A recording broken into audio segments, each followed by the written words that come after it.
pour l'introduction et puis merci beaucoup à toute l'équipe bordelaise de m'avoir invité à participer à votre journée du centre de référence aujourd'hui. Donc moi, je fais partie d'un autre centre de référence qui s'appelle Cereno, qui est constitué de 2 centres à Brest et à Lille. Et donc, je suis rhumatologue au CHU de Brest et je fais de la recherche en immunologie dans une unité INSERM qui s'appelle le LBAI. Et donc, on va parler dans la demi-heure qui vient des différentes stratégies d'épargne cortisonique qui ont été évaluées ces dernières années dans le traitement de ces maladies hétérogènes qu'on appelle les vascularites. Donc, il y a pas mal de points qui ont été abordés par Estibalis juste avant, mais je vais essayer de prendre le contrepoint ou en tout cas d'analyser d'autres éléments des études qui ont été présentées pour avoir une réflexion un peu différente. Donc, on va d'abord très rapidement parler des effets secondaires des corticoïdes. J'ai volontairement pas fait une galerie de photos abominables des effets secondaires, mais on va parler un peu des mécanismes de ces effets secondaires. Et ensuite, les 2 stratégies principales qui ont été évaluées, est-ce qu'on peut en donner moins et est-ce qu'on pourrait ne pas en donner du tout? Donc, je passe très vite sur la classification des vascularites. On va principalement parler, comme Est l'a fait juste avant, des vascularites des petits vaisseaux, donc des vascularites associées aux ANCA, et des vascularites des gros vaisseaux, principalement l'artérite à cellules géantes, parce que c'est les 2 groupes de vascularites pour lesquels il y a une recherche la plus active et le plus de données récentes. Donc, si on parle de traitement des vascularites, on sait que pour ce qui est en tout cas des vascularites associées aux ANCA, sans traitement, ce sont des maladies mortelles. C'est parmi les maladies les plus graves qu'on soigne dans le domaine des maladies inflammatoires chroniques. Les premières séries de maladies de Wegener qui ont été publiées à la fin des années 50 montraient une mortalité de 50% à 6 mois et de 80% à 1 an. Donc, sans traitement, c'est des maladies mortelles chez un grand nombre des patients. Actuellement, grâce à l'utilisation de la corticothérapie depuis les années 60, puis des immunosuppresseurs, notamment du cyclophosphamide depuis les années 70-80, la survie des patients a beaucoup progressé, donc de l'ordre de 80% à 5 ans dans les études faites dans les années 90-2000. Dans des études épidémiologiques récentes qu'on a pu faire notamment à la Mayo Clinic, on considère que la survie des patients atteints de maladies associées à des ANCA anti-PR3 est similaire à la population générale. Et les patients qui ont des ANCA anti-MPO gardent une surmortalité par rapport à la population générale, mais qui est clairement atténuée par rapport aux descriptions initiales. Donc, de maladies mortelles, ce sont devenues des maladies chroniques, grevées par le risque de rechute. Et on se rend compte en suivant les patients longtemps que ce sont des maladies qui rechutent extrêmement souvent. Moins de 50% des patients n'ont pas fait de rechute à 5 ans. Et si on regarde à un horizon plus lointain, les données du GFEV à 10 ans disent que quasiment aucun patient n'est resté en rémission prolongée et que les rechutes sont quasiment systématiques. Et donc, on est confronté de plus en plus aux effets secondaires de nos médicaments, donc la iatrogénie, et en grosse partie liée à la corticothérapie. Donc, une vieille diapo piquée à Loïc Guilvin, vous pouvez reconnaître le choix des couleurs qui montre juste les stratégies. Donc, le FFS qui a été publié, une première version dans les années 90, révisée dans les années 2010. Donc, on va passer rapidement, mais globalement, il y a 2 groupes de patients différents. Les formes de bon pronostic, donc c'est principalement les formes purement granulomateuses de granulomatose avec polyangéite. Donc, par exemple, les atteintes ORL isolées ou les atteintes nodulaires pulmonaires isolées, ou les polyangéites microscopiques sans signe de gravité. Donc, typiquement, les patients qu'on voit avec un purpura, une polyarthrite, par exemple, ou une neuropathie périphérique pas grave, à l'heure actuelle, la recommandation, c'est de les traiter par corticoïdes seuls, éventuellement associés à un immunosuppresseur de type méthotrexate ou azatioprine. Pour toutes les autres formes de vascularité en cas, on utilise des corticoïdes à forte dose. Et alors là, on commence à rentrer dans les mystères de la médecine. Aucune étude clinique n'a défini ce que c'est une forte dose. Donc, on utilise des bolus. Les bolus n'ont été évalués dans quasiment aucun contexte de maladie auto-immune, hormis en neurologie probablement, et une vieille étude dans la maladie de Horton. Et le fameux 1 mg/kg dont Laurent a parlé tout à l'heure, c'est absolument mystérieux comment ça a été défini. Personne ne peut m'expliquer pourquoi est-ce qu'on a défini cette dose-là, et on n'a surtout jamais évalué et comparé différentes doses de corticoïdes. On peut utiliser éventuellement les échanges plasmatiques, on en redira un mot un peu plus tard, et on y associe un immunosuppresseur puissant, donc soit du cyclophosphamide, soit du rituximab, avec une équivalence des deux montrée par l'étude RAVE. Et on entretient différentes possibilités de traitement immunosuppresseurs, mais depuis l'étude Main-Ritsa, on sait que le rituximab, à l'échelle d'un groupe, a une meilleure efficacité que l'azathioprine.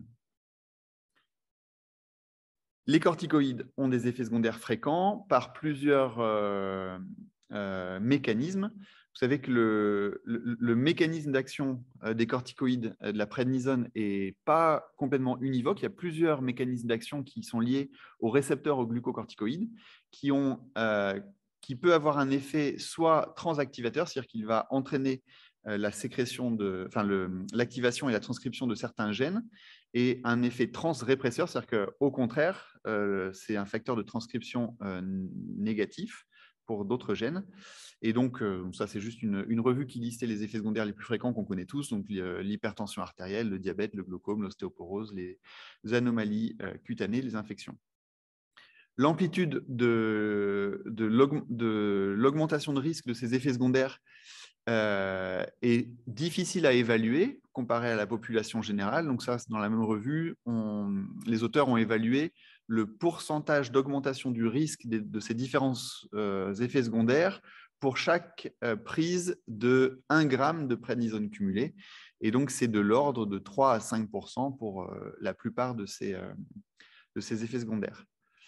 Une autre notion dont Laurent Arnaud a parlé ce matin, c'est cette fameuse recommandation de Lelard. Donc, c'est de l'avis d'experts purs. Jusqu'à quelle dose de corticoïdes au long cours est-ce qu'on estime que la balance bénéfice-risque est positive? Donc, avec ce spectre du vert vers le rouge.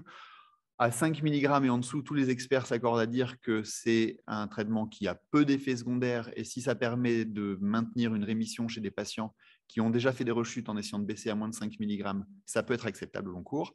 À plus de 10 mg par jour, les experts s'accordent tous pour dire que c'est plus toxique que bénéfique.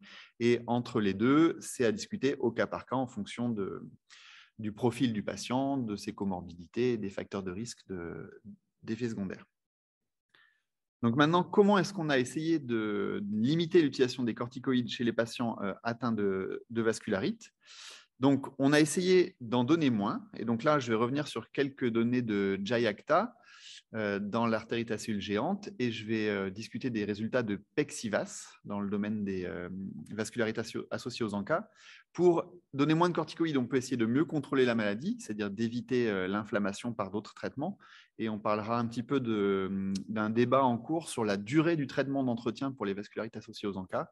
Et je passerai très vite sur l'étude MIRA du mépolizumab dont on a parlé juste avant. Et enfin, je passerai un peu plus de temps, par contre, sur des alternatives potentielles à la corticothérapie, donc ce qui serait un changement de paradigme complet, puisque c'est les patients chez qui on a utilisé probablement le plus de doses cumulées de corticoïdes depuis 40 ans. Et on est peut-être à l'aube d'un changement complet, c'est-à-dire que pour certains de ces malades, on pourrait ne plus utiliser du tout de corticoïdes, donc avec le développement des bloqueurs du C5A. Alors, si on revient sur Jayakta, donc publié déjà il y a 5 ans, donc qui montre la supériorité du tocilizumab comparé à la corticothérapie seule. Et en fait, je vais surtout réfléchir aux 2 bras placebo, qui sont 2 bras qui nous apportent une donnée hyper intéressante. C'est une des premières études où on a comparé 2 doses ou 2 schémas de corticoïdes en double aveugle. Parce que dans Jayakta, je ne sais pas si vous aviez inclus des patients, c'était abominable pour les patients, parce que la dose de prednisone était en aveugle. C'est-à-dire que tous les patients devaient prendre un nombre incroyable de comprimés pour que personne ne sache à quelle dose de prednisone ils étaient arrivés. Et donc, on était en aveugle de la vitesse de décroissance entre une décroissance sur 24 semaines ou une décroissance sur 1 an. Et donc ça, c'est juste le tableau qui montre la différence de vitesse de décroissance et qui est assez notable, parce que si on regarde à 5 mois, par exemple, on est à 4 mg dans le groupe décroissance rapide versus à peu près 10 mg dans le groupe décroissance lente. Et donc, à 24 semaines, on arrête chez les patients chez qui on diminue rapidement, alors qu'à 24 semaines dans l'autre groupe, on est toujours à 8 mg par jour et après, on descend tranquillement jusqu'à 1 an. Et donc, les résultats d'efficacité, Les deux courbes du haut du tocilizumab toutes les semaines ou toutes les 2 semaines prouvent qu'il y a moins de rechute.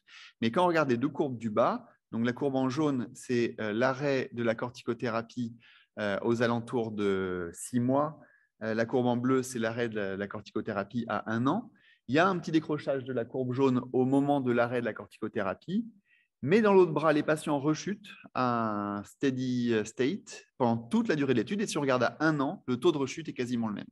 Donc, c'est la première étude randomisée où on a comparé réellement, sans le savoir, 2 schémas de décroissance de la corticothérapie.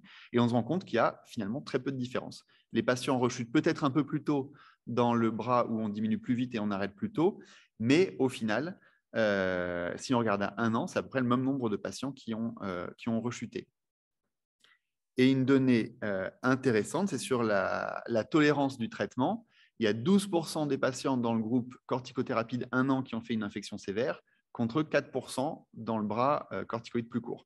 Donc, je pense que ça remet vraiment en cause notre stratégie thérapeutique qui ne repose sur rien à nouveau, ni la dose de corticoïdes qu'on utilise au départ, ni le schéma de décroissance et la vitesse de décroissance. Donc, possiblement, on donne trop de corticoïdes et il faut qu'on continue à faire de la recherche dans cette direction. Une autre façon, une autre étude qui a évalué deux schémas de corticothérapie, c'est l'étude PEXIVAS, dont vous avez sûrement entendu parler. C'est la plus grosse étude qui ait jamais été menée dans l'histoire de l'humanité sur les vascularites associées aux ANCA, donc des maladies très rares. Et pour inclure 700 patients dans un essai clinique, ça a été un vrai effort mondial. Il y a des centres qui ont été ouverts dans quasiment tous les pays. C'est une étude académique, donc c'est vraiment quelque chose qu'il faut saluer, avec une double randomisation. L'étude avait comme objectif de répondre à 2 questions. D'abord, est-ce que les échanges plasmatiques ont un intérêt chez ces patients qui avaient une maladie sévère? Donc, première randomisation en 2 groupes. Et une deuxième randomisation, est-ce que la dose de corticoïdes qui est recommandée par toutes les sociétés savantes a un intérêt comparé à une dose plus faible? Et si on regarde là aussi la différence entre les 2 bras de dose de corticoïdes, donc dans les 2 bras, on commence à une forte dose. Et là, c'était défini comme entre 60 et 80 mg par jour. Ce n'était pas une dose par poids. Et vous voyez que dans la dose, la courbe noire, la décroissance est vraiment beaucoup plus rapide au début du protocole. Et la dose cumulée sur 1 an est moitié plus faible dans le bras dose réduite. Donc, c'est une vraie réduction de la dose de prénisone utilisée. Donc 700 patients avec les caractéristiques classiques de vascularité associée aux ANCA, donc un âge moyen d'environ 60 ans, un sexe ratio de 40% de femmes, une maladie sévère, puisque vous voyez que le taux médian de créatinine était à plus de 300, donc des vrais malades avec atteinte rénale grave, et une proportion non négligeable de patients qui avaient des hémorragies intra-alvéolaires. Donc, les patients étaient traités par un traitement immunosuppresseur, donc soit cyclophosphamide, soit rituximab, et une corticothérapie plus ou moins de faible dose associée ou pas à des échanges plasmatiques. Et donc, les résultats principaux par rapport à l'effet des corticoïdes, et donc c'est une réelle surprise, en diminuant 2 fois plus vite la dose de corticoïdes, on n'a aucune incidence sur le risque que le patient atteigne l'insuffisance rénale terminale ou meure au cours du suivi. Ce qui est quand même pratique dans ces maladies-là, c'est qu'on a des outcomes qui sont assez durs, c'est-à-dire que rentrer en dialyse ou mourir, on ne peut pas trop débattre de la signification clinique de l'outcome. Et donc, très clairement, si on regarde avec le suivi des premiers patients inclus qui allaient jusqu'à 6 ans, il n'y a pas de différence sur le pronostic à long terme d'utiliser des plus faibles doses de corticoïdes au début. Et là aussi, une donnée vraiment intéressante sur le taux d'infection sévère, il est significativement plus bas chez les patients chez qui on a diminué plus vite les corticoïdes. Donc, nos protocoles habituels de décroissance de la corticothérapie en visant 10 mg à 6 mois et 5 mg à 1 an sont probablement pas raisonnables du tout, n'ont pas d'intérêt sur le contrôle de la maladie et sont probablement associés à des plus importants risques d'effets secondaires. Donc, je pense que ça nécessite réellement une révision de nos pratiques, adaptée au cas par cas évidemment, mais au moins de diminuer plus vite la dose de corticoïdes au début. Et juste très rapidement, l'autre résultat principal de Pexiva, c'est sur l'intérêt des échanges plasmatiques. C'est que c'est des malades qui ont beaucoup été échangés dès qu'il y a une atteinte rénale avec une insuffisance rénale ou en cas d'hémorragie intra-alvéolaire. Et de la même façon que pour la dose de corticoïdes, il n'y a aucun intérêt prouvé à long terme. Il y a un débat qui est toujours en cours sur l'intérêt chez les malades les plus graves. Les patients qui étaient dialysés n'étaient pas inclus dans cette étude-là. Et il y a une petite différence aux alentours de 6 mois. C'est-à-dire qu'il y a un peu plus de patients qui atteignent l'insuffisance rénale terminale à 6 mois, mais dès qu'on est à 1 an, il n'y a plus de différence entre les deux groupes. Donc, ça a vraiment fait du débat dans le domaine des vascularites et des débats qui restent très houleux avec les néphrologues qui restent très attachés à cette notion d'échange plasmatique et donc des discussions qui sont plutôt intéressantes. Et il y a un groupe de travail qui continue à se pencher sur la question au sein du GFEV. Ensuite, comment éviter les corticoïdes? On peut essayer d'éviter les rechutes de la maladie et donc mieux contrôler la maladie. Et on va parler un peu de la durée du traitement d'entretien. Puisque le GFEV a pris une position récemment, l'année dernière, qui est assez franche sur la durée d'utilisation du rituximab pour éviter les rechutes chez ces maladies. Et donc, le GFEV recommande une durée de traitement de 4 ans d'entretien chez les patients qui ont des ANCA anti-PR3, donc tous les patients qui ont des ANCA anti-PR3, et chez les patients qui ont déjà fait une rechute avec des anti-MPO. Les patients qui ont des anticorps anti-MPO avec des facteurs de gravité, donc définis par le FFS, le GFEV recommande 2 ans de traitement d'entretien. Et les patients qui n'ont pas d'ANCA ou qui ont des anti-MPO sans facteur de gravité, le GFEV ne recommande plus de traitement d'entretien par rituximab. Donc, c'est une prise de position qui est assez forte et on va voir sur quoi ça repose et comment est-ce qu'on peut réfléchir là-dessus et puis proposer une prise en charge adaptée à chaque patient. Donc, première question, quel est le risque de rechute sans traitement d'entretien après rituximab? On ne sait pas ce qu'on fait en pratique, mais on a quelques données dans la littérature d'études prospectives. Donc, la première, c'est RAVE, donc la grande étude qui a comparé rituximab et cyclophosphamide. Et on voit que, donc, à cette époque-là, l'espoir de RAVE, c'était de faire un reset du système immunitaire, de guérir la maladie, qu'il n'y ait plus de rechute. Donc, les patients ont été traités par un traitement d'attaque par rituximab, selon la mode lymphome avec 4 injections à 375 mg par mètre carré, et ensuite n'ont pas eu de traitement d'entretien. Une décroissance de la corticothérapie assez rapide sur 6 mois à peu près, et ensuite un suivi. Et donc, vous voyez que le taux de rechute à 18 mois est de l'ordre de 40%. Donc, lorsqu'on fait du rituximab, une corticothérapie sur 6 mois, il y a à peu près 4 patients sur 10 qui font une rechute dans les 18 mois qui suivent. Et l'autre étude qui nous donne des informations, c'est l'étude Advocate, l'étude de l'avacopan, qui nous donne là aussi dans le groupe placebo des informations vraiment intéressantes sur le risque de rechute sans traitement d'entretien, puisque comme Estibaliz l'a indiqué, dans le schéma d'étude Advocate, et c'est quelque chose de vraiment important pour analyser les résultats, il n'y avait pas de traitement d'entretien. Donc les patients n'ont pas eu de rituximab à 6 mois. Et là, on est de l'ordre de 20% de rechute dans le bras prednisone à 1 an. Dans ces 2 protocoles qui ont été surtout faits aux États-Unis, la prednisone était stoppée à 5 mois, donc plus rapidement que ce qu'on fait habituellement en France, et on considère toutes les rechutes, et donc sévères ou non sévères. Et donc les taux qu'il faut retenir, c'est à peu près 25% de rechute à 1 an et 40% de rechute à 18 mois. Quelle est la sévérité de ces rechutes après rituximab? On a des données vraiment intéressantes qui viennent de l'étude RAVE, où les patients qui ont fait des rechutes ont été vraiment analysés en détail. Et donc, ce qu'il faut retenir, c'est que la majorité des rechutes après rituximab sont peu sévères, c'est-à-dire sans atteinte d'organes grave et avec un BIVAS plutôt bas. Et les patients qui ont fait une rechute non sévère ont été traités que par corticoïdes, et la majorité d'entre eux refont une rechute. Maintenant, quel est le risque de rechute pendant le traitement d'entretien par rituximab? Et donc ça, c'est le groupe français qui a énormément travaillé là-dessus, avec la première étude MAINREAD 100 qui a prouvé que le rituximab était supérieur à l'azatioprine pour prévenir les rechutes des vascularites à ANCA, avec à 2 ans et demi de traitement d'entretien, moins de rechutes sévères dans le groupe rituximab, donc presque pas, 3 rechutes sur une centaine de patients, comparé à l'Immurel. Si on regarde le taux de toute rechute, c'est un peu moins clair. C'est-à-dire que les patients sous rituximab font des rechutes moins sévères, mais font quand même des rechutes. Et surtout, il n'y avait pas d'arrêt imposé de la prednisone. Donc, si on regarde après 2 ans de traitement d'entretien par rituximab. Au moment où on arrête le rituximab, il y a quand même entre 15 et 20% des patients qui ont fait une rechute non sévère. Et maintenant, quel est le risque de rechute après le traitement d'entretien par rituximab? Donc, une fois qu'on arrête le traitement. Donc là, on a des données vraiment intéressantes sur l'étude d'extension de Mainread 100. Donc, les patients ont été suivis pendant 5 ans en ouvert après l'étude. Et vous voyez sur les deux courbes que globalement, dès qu'on arrête le rituximab, les patients recommencent à faire des rechutes et à peu près à la même vitesse que les patients qui n'ont pas eu de rituximab.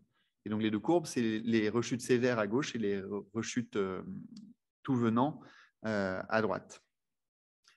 Et si on regarde les chiffres, une fois qu'on arrête le rituximab, c'est de l'ordre de 20% de rechute à 1 an et 40% de rechute à 2 ans. Donc, on est quasiment sur les mêmes chiffres que lorsqu'on ne met pas du tout de traitement d'entretien et qu'on ne fait qu'un traitement d'attaque.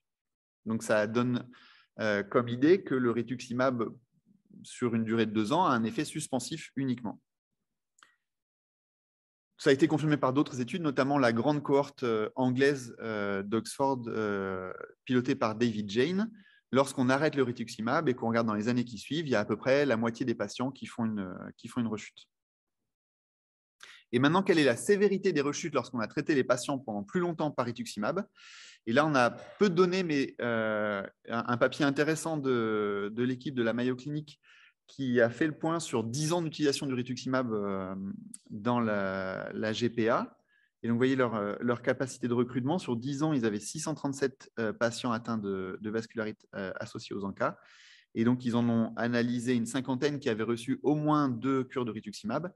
Et donc, ce n'est pas très lisible comme figure, mais ce qu'il faut retenir, c'est que les rechutes sont toujours moins graves que la plantation initiale chez ces patients-là. Donc, finalement, suivre les patients rigoureusement pour détecter précocement une rechute, ça fait peser peu de risques sur sur l'apparition d'une atteinte grave de type insuffisance rénale ou autre. Et dernière étude prospective qui a été menée par le groupe français d'études des vascularites, qu'on a appelé Mainread 103, ça a été de comparer 2 ans versus 4 ans d'utilisation de rituximab pour éviter les rechutes. Donc, c'était une re-randomisation des patients après une étude qui s'est appelée Mainread 102, où on évaluait 2 façons de donner le rituximab, soit systématique, soit à la demande. Donc, les patients qui n'avaient pas fait de rechute au bout de Mainread 102 ont été re-randomisés pour recevoir 4 injections de rituximab ou de placebo. Donc, il y a une petite sélection des patients quand même. Les patients qui rechutaient avaient été éliminés petit à petit. Et si on regarde les courbes, l'étude est positive, c'est-à-dire qu'effectivement, donner 2 ans de plus de rituximab, c'est significativement efficace pour éviter le rechute. Mais quand on regarde la courbe du bas, donc il n'y a aucune rechute sévère chez les patients qui ont eu 4 ans de rituximab, mais finalement, il y a 90% des patients qui ont eu le placebo qui n'ont pas fait de rechute non plus. Donc, c'est vraiment à prendre au cas par cas. Quel est le risque infectieux qu'on prend en gardant du rituximab au long cours? On a des événements récents qui nous font poser cette question-là de façon assez aiguë. Est-ce que c'est raisonnable de garder du rituximab au long cours avec le risque lié à une infection virale de type Covid pour finalement éviter 10% de rechute sévère chez des patients? Donc, c'est vraiment une réflexion qui est toujours en cours. Et maintenant, est-ce qu'on peut prédire le risque de rechute à l'arrêt du traitement d'entretien? Vous avez sûrement la notion qu'on connaît depuis longtemps que les patients qui ont des ANCA associés au anti-PR3 ont un risque beaucoup plus élevé de rechute que les patients qui ont des anti-MPO. Et donc là, dans l'étude, dans le grand registre anglais, les auteurs ont essayé d'évaluer des facteurs de risque de rechute au moment où on se demande s'il faut arrêter le rituximab. Donc, ils ont arrêté, au moment où ils ont arrêté le rituximab chez leurs patients, qu'est-ce qu'ils pouvaient prédire qui ferait une rechute dans les années qui suivent. Et donc, le facteur le plus fort, c'est le fait de rester en cas positif. Donc, un patient qui reste en cas positif au moment où on arrête le rituximab a clairement plus de risque de faire une rechute qu'un patient qui est en cas négatif. Le patient qui a déjà fait une rechute et a fort risque d'en refaire. Et le patient qui a une atteinte ORL a plus de risque de faire des rechutes également. Donc, ce n'est pas un score qui est applicable à l'échelle individuelle. On ne peut pas calculer un risque de rechute pour un patient, mais ça nous donne quand même des informations sur un profil de risque qu'on peut prendre en compte pour prendre la décision d'arrêter un traitement d'entretien. Et dans la même cohorte, ils ont évalué les facteurs associés au risque de complications infectieuses du traitement. Et les facteurs principaux, c'est le fait d'avoir une maladie pulmonaire sous-jacente. Ça paraît assez intuitif, le fait d'avoir un diabète et le fait d'avoir déjà présenté des infections lors du traitement immunosuppresseur. Donc, à nouveau, ce n'est pas des marqueurs des facteurs prédictifs qui nous bouleversent parce qu'on s'y attend un peu, mais ça met quand même des chiffres sur l'intensité du risque. Et en pesant les facteurs de risque de rechute et les facteurs de risque de complications infectieuses, je pense qu'avec une discussion individuelle avec chaque patient, on peut prendre la décision d'arrêter le traitement ou de le poursuivre. Et c'est assez marrant, les pratiques sont extrêmement hétérogènes. Un des trucs qui est très marquant dans ce que tu as présenté, Esti, c'est les recommandations américaines qui se basent uniquement sur les résultats des essais cliniques. Donc, globalement, l'étude MIRA est positive dans le GPA, il faut mettre du mépolizumab à tous les patients qui ont une GPA. L'étude Jayacta est positive dans l'artérite à cellules géantes, il faut mettre du tocilizumab à tous les patients qui ont une artérite à cellules géantes. Et nous, on a une indication quand même beaucoup plus nuancée. Et j'en discutais avec John Stone il y a quelques temps. Lui, il applique à tous les patients qu'il voit le design des essais cliniques qu'il a créé. C'est-à-dire que dans le Horton, il donne du Toci à tout le monde, il arrête les corticoïdes en 5 mois et il fait 1 an de Toci, après il arrête. Et pour les vascularites associées aux ANCA, il applique le protocole de RAVE. Il donne du rituximab à tout le monde, il fait 5 mois de corticoïdes, il ne fait pas de traitement d'entretien et il les surveille très, très rigoureusement et il détecte précocement les rechutes. Le patient qui fait une rechute, il le remet sous rituximab au long cours. Et les patients qui ne rechutent pas, ils n'utilisent pas du tout de traitement d'entretien. Donc, c'est des stratégies qui sont probablement très difficiles à évaluer, mais qui méritent réflexion en tout cas. Donc, on va passer rapidement sur l'étude MIRA. Donc, mépolizumab contre placebo dans la granulomatose éosinophilique avec polyangéite. Juste pour dire que dans le critère d'évaluation principal de cette étude, c'était la rémission complète de la maladie avec moins de 4 mg par jour de prednisone. Donc, finalement, c'est une étude plus d'épargne cortisonique que d'efficacité réelle du traitement, puisque les patients étaient inclus en rémission de leur maladie, ou en tout cas en activité faible. Et les investigateurs étaient encouragés à diminuer la dose de corticoïdes qu'ils recevaient. Et donc, finalement, c'est une étude de prévention des rechutes lors de la décroissance de la corticothérapie. Et donc, avec cette efficacité qui est certaine, donc le mépolizumab permet d'éviter les rechutes de la granulomatose éosinophilique corticodépendante. Mais quand on regarde les résultats, la majorité des rechutes, c'est des crises d'asthme. Et donc, que le mépolizumab marche sur l'asthme éosinophilique, ce n'est pas une grande surprise. Il y a très peu de données pour savoir si le mépolizumab marche sur la vascularité elle-même. Et donc, c'est aussi un point de réflexion par rapport aux résultats de REOVAS. C'est qu'en fait, l'outil de mesure qu'on utilise pour évaluer les rechutes de cette maladie, c'est une maladie qui est vraiment avec 2 faces. Il y a la partie ORL et pneumo et la partie vascularite. Et donc, dans REOVAS, le rituximab n'est pas efficace à l'échelle du risque de rechute, mais c'est très clairement du fait des maladies liées aux éosinophiles directement, donc l'asthme et les manifestations ORL. Et dernier point de mon topo sur quelque chose qui pourrait remplacer potentiellement les corticoïdes, et donc c'est tout le développement des bloqueurs de la voie du C5A, et c'est une vraiment magnifique histoire de recherche translationnelle, puisque tout s'est passé vraiment très très vite sous nos yeux. Ça a permis d'éclaircir une partie importante de la physiopathe des vascularites associées aux ANCA, qu'on comprend de mieux en mieux, et notamment le rôle du C5A. Donc, si vous vous souvenez de vos cours d'immuno, le complément, c'est une cascade assez complexe avec plein de partenaires, mais le C5 est coupé en 2, devient C5A et C5B. C5B, c'est la partie qui reste accrochée aux cellules, qui fait le complexe d'attaque membranaire et qui détruit la cible. Et le C5A, c'est le facteur soluble qui est relargué, on appelle ça une anaphylatoxine, et c'est une des chémokines les plus puissantes pour les polynucléaires neutrophiles. Donc, dans les vascularites associées aux ANCA, les neutrophiles qui sont probablement préactivés par un événement inflammatoire quelconque expriment à leur surface les cibles des ANCA, donc MPO et PR3. Les auto-anticorps qui sont là au préalable viennent se fixer dessus. Ça déclenche le complément et ça fait une boucle autocrine extrêmement puissante d'attraction de nouveaux neutrophiles sur le site de l'inflammation, principalement par rapport au C5A. Et cette notion, elle est assez récente, puisque le premier papier qui est sorti, c'est en 2009, l'équipe de Chapel Hill qui a mis au point le modèle murin de vascularite associé aux ANCA anti-MPO, qui est très simple. C'est un transfert passif d'ANCA. On injecte des ANCA anti-MPO à des souris, elles font une glomérulonéphrite.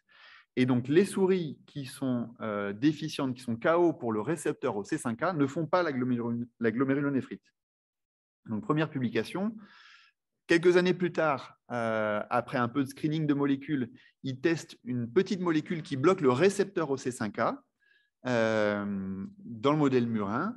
Et là, de la même façon, une efficacité très, très forte sur la glomérulonéphrite de la souris, avec beaucoup moins d'hématurie, moins de protéinurie, moins d'insuffisance rénale. Donc, vraiment, la mise en évidence d'un rôle clé du C5A dans l'inflammation liée, et même directement liée aux ANCA, parce que c'est un modèle murin qui est vraiment très simple à comprendre. Et donc, 2014, deuxième papier dans le JASN, et 2017, premier essai clinique chez l'homme publié. Donc, c'est une histoire translationnelle qui a été presque fulgurante, puisque le concept a été inventé en 2009 et le premier essai clinique est publié moins de 10 ans plus tard, avec le développement d'une molécule innovante qui n'existait pas avant. Donc, le médicament en question avait un petit nom de code à l'époque, maintenant s'appelle Avacopan. Et donc, la première étude publiée en 2017 dans le JASN aussi s'appelait l'étude CLEAR, donc une étude de phase 2, donc une soixantaine de patients qui ont été randomisés en 2 étapes. Première étape de l'essai clinique, ils ont été randomisés en 2 bras. Un bras traitement classique, c'est-à-dire immunosuppresseur et 60 mg de prednisone diminué sur à peu près 6 mois. Et deuxième bras, immunosuppresseur classique, 20 mg de prednisone seulement et Avacopan. Et dans le design de l'étude, il y avait une évaluation intérimaire de la safety de ces 2 bras. Et lorsque ces résultats ont été dévoilés, un 3e bras a été ouvert, où là, on a fait Avacopan seul, donc sans corticoïdes du tout. Ce qui était quand même quelque chose de vraiment courageux, puisqu'à l'époque, on avait vraiment très peu d'éléments, hormis des éléments translationnels, pour penser que ça pouvait marcher. Et donc, les résultats de cette étude sont évidents. L'Avacopan marche au moins aussi bien ou peut-être mieux que la prednisone sur un critère d'évaluation qui est très court, à 12 semaines. On voit que l'amélioration de la protéinurie, notamment, est meilleure et le contrôle de la maladie évalué par le BIVAS est à peu près similaire. Donc, 2017, publication de l'étude CLEAR, et 2020, 3 ans plus tard, la publication de l'étude de phase 3, donc à nouveau dans une maladie rare. Donc, ça a été vraiment un effort mondial de recrutement. Et donc, Peter Merkel nous a présenté à l'EULAR les résultats de l'étude de phase 3 Advocate, dont le design est le suivant. Donc, Avacopan versus prednisone en double aveugle, donc avec 2 placebos. Donc, l'Avacopan, c'est un traitement oral en prise matin et soir. Donc, ça faisait beaucoup de gélules à prendre pour les patients aussi, sauf que c'est des gélules assez grosses. Et donc, 1 an de traitement par Avacopan comparé à 6 mois de traitement par prednisone, en plus d'un traitement immunosuppresseur par rituximab ou cyclophosphamide. Et pas de traitement d'entretien pour les patients qui avaient reçu du rituximab initialement. Donc, le papier a été publié l'année dernière dans le New England. Donc, globalement, c'est un groupe de maladies assez intéressant si vous voulez publier dans le New England. La plupart des gros essais sortent très, très haut. Et donc, comme Estibaliz l'a montré, une équivalence d'efficacité à 6 mois, c'est-à-dire au moment où on arrête les corticoïdes, il y a 70% en gros des patients qui sont en rémission complète sans corticoïdes, et à 1 an, une supériorité de l'Avacopan, c'est-à-dire qu'il y a moins de patients qui font des rechutes quand ils ont pu poursuivre l'Avacopan pendant 1 an, avec les courbes associées. Et donc, la toxicité du médicament, parce qu'évidemment, c'est ça qu'on veut évaluer principalement. Donc, en tout cas, ça a l'air de pouvoir prévenir les rechutes de la maladie. Ça peut remplacer les corticoïdes en termes d'efficacité.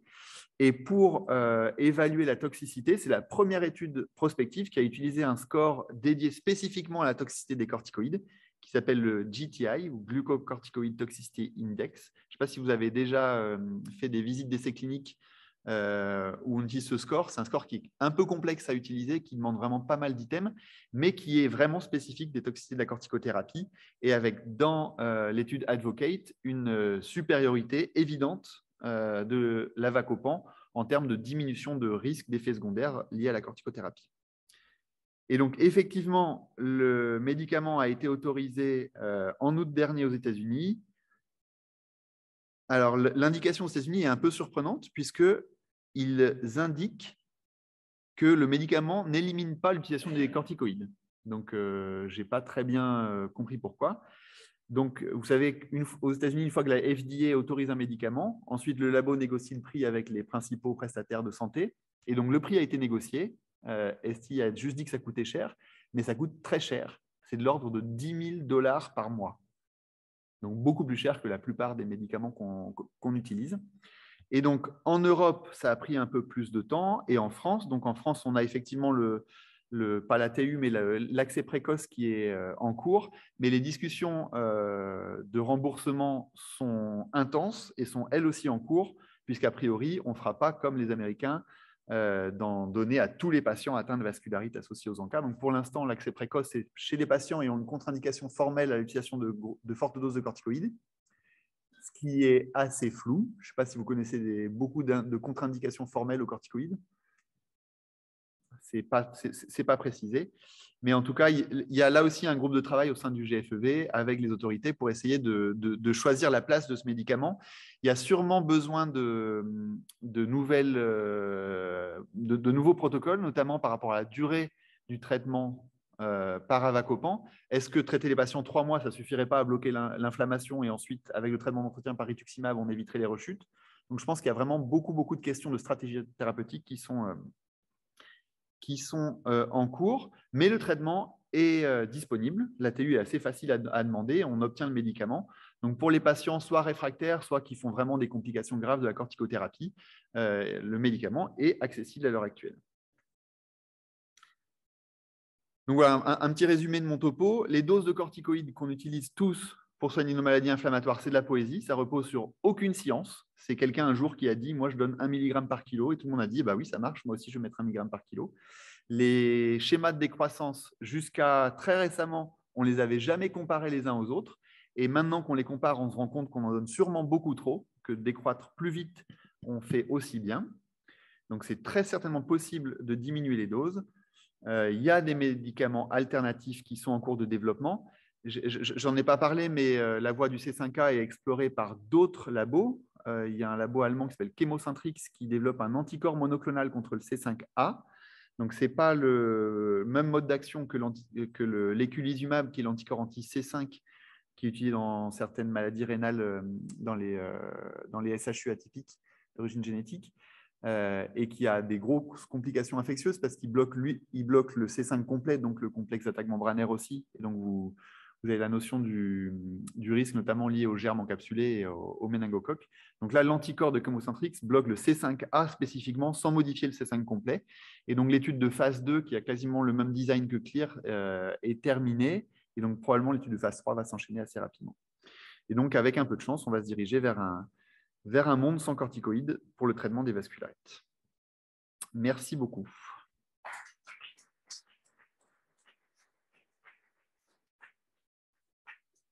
Merci beaucoup pour cette très belle présentation. Donc, les questions. Merci beaucoup, Divi, pour cette présentation. Concernant l'avacopan, tu disais en fait les contre-indications formelles aux corticoïdes. Je pense qu'il y a la contre-indication psychiatrique, en fait, auquel on est parfois confronté et qui nous contraint à utiliser des doses moindres de corticoïdes. C'est peut-être une bonne chose, mais parfois les psychiatres nous disent qu'il y a une contre-indication à utiliser des corticoïdes chez les patients. Et donc, c'est vrai que là, l'avacopan arrive de façon très intéressante dans les lignes thérapeutiques. Après, il est accessible en effet, mais nous, on a eu l'expérience là dans le service d'une patiente, une vascularité en cas qu'il fallait traiter.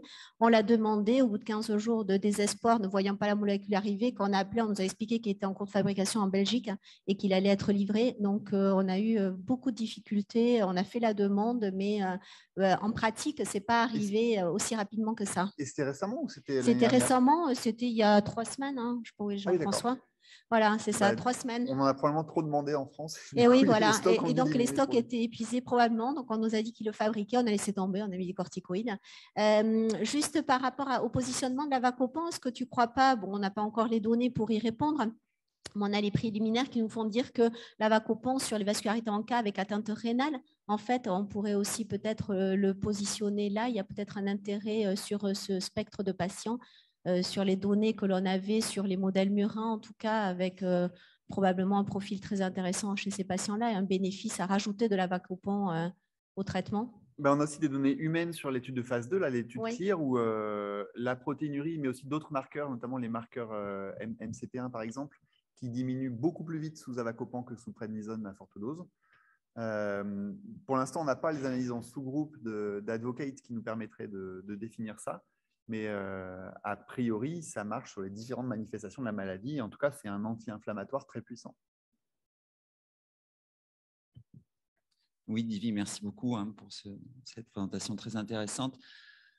En gros, sur une réflexion un peu conceptuelle sur les corticoïdes dans les maladies inflammatoires, est-ce que tu ne penses pas en fait que c'est une espèce de cache-misère et que, en fait, pour m'expliquer, les corticoïdes ne font que masquer l'inefficacité de l'autre traitement et que quand on l'arrête, on dit ah mince, on n'aurait pas dû l'arrêter. Mais non, en fait, c'est que l'autre traitement qui aurait dû être le traitement de fond n'a pas marché. On ne fait que masquer cette inefficacité. Je pense que c'est un réel traitement immunomodulateur malgré tout. Ce n'est pas qu'un anti-inflammatoire, ça a un effet sur pas mal d'acteurs du système immunitaire. Et donc, en tout cas, la petite corticothérapie au long cours, on a quand même pas mal d'arguments pour penser que ça a un effet immunomodulateur. Bon, il y a eu l'étude dans le lupus où il y a plus de rechutes quand on l'arrête. Une étude équivalente est en cours dans les vascularites qui s'appelle MENEPSAN. En gros, on compare le fait de garder 5 mg de prednisone contre placebo pendant la 2e année de traitement des vascularites associées aux ANCA. Donc, c'est une étude plutôt intéressante puisqu'il y a des rechutes, même sous rituximab, souvent peu sévères, mais potentiellement 5 mg de prednisone peut avoir un effet immunomodulateur. Donc, je ne sais pas si c'est un cache-misère ou pas. En tout cas, ce qui est sûr, c'est que le rapport bénéfice-risque peut être amélioré, parce que les effets secondaires sont quand même hyper fréquents. Et visiblement, l'avacopan aurait un profil de tolérance meilleur.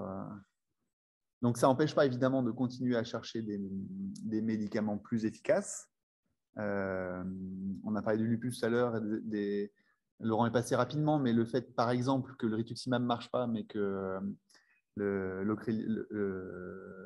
l'obinutuzumab a l'air de fonctionner, ça prouve qu'on peut avoir des pistes et puis le médicament qu'on utilise n'est peut-être pas suffisamment efficace. Donc, je pense que ça n'empêche pas, en tout cas, de continuer à rechercher des médicaments de fond plus efficaces.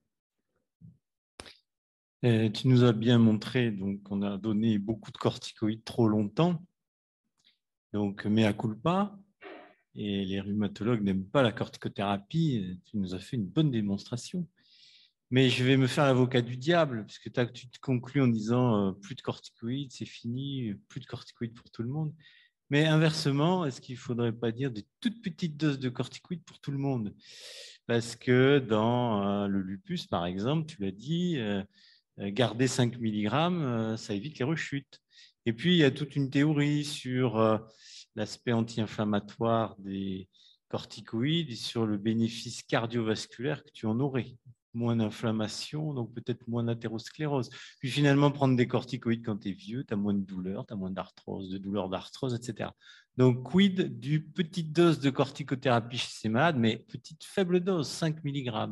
Et ce qui est sûr, c'est que quelqu'un qui en prend depuis longtemps, qui prend 5 mg par jour depuis longtemps, mon expérience me dit qu'on déclenche en général des catastrophes en l'arrêtant. Dans toutes les maladies. La PR qui va bien sous 5 mg de corticoïdes, un jour elle est hospitalisée pour autre chose, il y a un interne qui dit faut absolument arrêter ça, c'est toxique, c'est très mal. Et la patiente, après, est dans des douleurs pendant 5 ans, on n'arrive plus à contrôler la PR, on est obligé de mettre des biothérapies alors que le methotrexate marchait bien. Donc, je pense que dans certains cas, effectivement, c'est un traitement qu'on peut garder au long cours. Le risque, il est beaucoup trop compliqué à évaluer. On n'a pas de données solides. Le risque osseux, il n'est pas évident. Le concept anti-inflammatoire, risque cardiovasculaire, il est séduisant, c'est évident. On sait que l'inflammation, ça augmente le risque cardiovasculaire. Mais est-ce qu'un anti-inflammatoire permet de le diminuer? C'est assez débattu. L'essai du canakinumab en prévention des maladies cardiovasculaires est négatif. Difficile de répondre. En tout cas, ce que je me dis, c'est qu'il vaut peut-être mieux, quand on peut, chez des patients en début de maladie, quand on peut arrêter complètement les corticoïdes, c'est sans doute mieux, parce qu'on voit plein de patients qui vont bien sans corticoïdes, qui ne font pas de rechute. Mais chez quelqu'un qui en a depuis longtemps, ça me semble souvent illusoire d'essayer de l'arrêter et on va au-delà de complications plus importantes. Je ne suis pas totalement d'accord avec vous deux, mais en fait, on va se rendre compte que si. C'est-à-dire que quand tu as 10 ans de corticoïdes et qu'on essaye de les arrêter, quand je dis que je ne suis pas d'accord, c'est que je pense que des fois, ce n'est pas une catastrophe qui arrive. C'est-à-dire que le patient, en effet, il rechute, mais il rechute, c'est-à-dire qu'il se replaint de douleurs articulaires. Et donc, en effet, tu l'as dit, Jeff, c'est-à-dire qu'ils se sont tellement habitués que ça marche sur les efficacités, sur leurs douleurs et tout. Mais en gros, ce n'est pas une catastrophe qui arrive. Et dans ces populations-là, en fait, là où on s'est planté, c'est qu'on ne les a pas arrêtés assez tôt.